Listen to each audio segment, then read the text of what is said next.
So ball feeding is an essential skill that every coach needs to be able to master, and it's a core part of every session that should be delivered on the court. It has a couple of purposes, including warming up players, building their confidence, particularly with beginners at the start of a session. It can be great to work on a player's technique in what we call a controlled or very closed environment.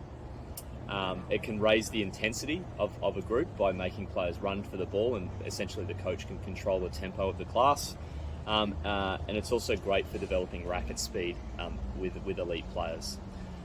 So some of the key things, I guess, to consider when it comes to ball feeding is the technique used. So having really good technique is really important for a couple of reasons. Number one, when a coach has good ball feeding technique, they look the part. Parents can see it, other coaches can see it, the players can see it. It's really important that the coach looks like they're an experienced pro. So if a coach has bad technique, it often flags to parents and players that the coach maybe not be as an experienced, not as experienced there. Good technique allows coaches to feed with accuracy. So coaches need to be able to hit the spot when they feed.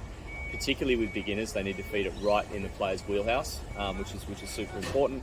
And the coach needs to be able to control the tempo of the feeding as well. So that's the other really critical thing.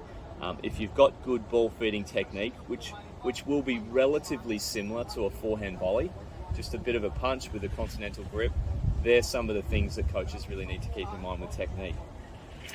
Another area is accuracy and spin. So coaches need to learn how to feed with varying heights, spins, or often without spin, and depth, which is really, really key. And so ideally, particularly for beginners classes, as I just mentioned, producing a feed and having the right technique that produces a feed without spin is really, really important for coaches.